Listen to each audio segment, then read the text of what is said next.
Hey, what's up? Just wanted to make a quick video explaining some of the issues I had initially with the new 60-watt laser engraver I got from eBay. First of all, they're a great machine.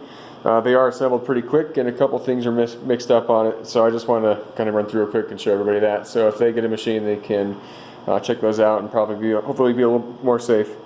So first off, my laser wouldn't fire. That was because there's a water flow sensor to make sure the tube has coolant. Right back here, that's the power supply to the right, and this was installed backwards, so when I was troubleshooting I ended up taking that off and blowing into it. In one direction it wouldn't blow very well, in the other direction you could hear a fan spinning. So when I heard that fan spinning, that was an indicator of which direction it should be put. I put it that way, and that helped the laser fire. When looking around the electronics, it was easy to see that there was paint over, all the individual sections of the chassis, and those weren't properly grounded with each other. So I took the ground off, take a Dremel and scrape that up on the inside and outside and reattach the ground. I had arcing from the high voltage line on the tube to the chassis itself.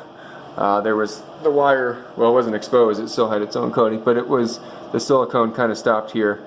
So I added a whole bunch of silicone on top, and that helped it.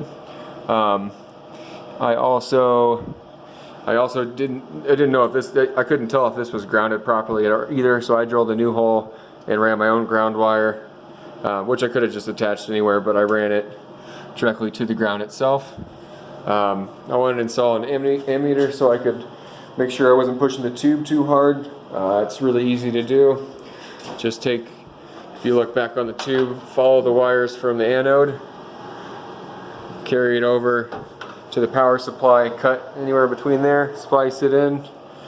You can find other videos and I'll show you which is which, I don't remember. But that works great, super easy to do, and definitely recommend it. All of the hose clamps on any of the water lines looked really sketchy to me, so I cut those off and put better ones. You could definitely do hose clamps here and here, that would be fine. I was a little sketched out putting hose clamps on the tube itself for fear of breaking it. I have a cold climate here, so I put antifreeze in my water. It doesn't have any of the leak stopping additives, so I think it's safe there. Everything I saw online said that's good to go. A lot of these connections were loose, so I redid some of those. Up there, it's falling apart a little bit. What else? The height gauge for setting your focal point is very different than what they give you. Mine's at 19.25 millimeters. Theirs was, a good 4 millimeters off or something. Let's see. The controller's been great. Came in English. That was nice. I don't think anything is an issue in here. The mirrors are aligned pretty well. My focal, the pulse dot is a cylinder, so that's great. Yeah, the mirrors are aligned. I'm happy with that. I did have an issue with this light. When the machine gets turned on, it would run back and actually bump into it. So I took the bolts off and pushed the light up so that this gantry doesn't actually hit that. The switch, protection thing here, that doesn't do anything for me. It's probably a good feature to have. I know a lot of people put magnets in there to disable them, but mine never worked from the beginning. But it fires just fine, so I don't really care. Let's see, I changed pumps. Their pump was a little weak. I wanted to have a little better flow rate. I'm not sure it made any difference at all, but I definitely trust it a little more than a Chinese pump. The air pump seems good. You could definitely do a little better one as well. I get a little bit of charring at the top, and I think that could be improved by the air pump. For the ground, real quick, all I did was just connect a wire, splice it into an extension cord, and just attach the ground in.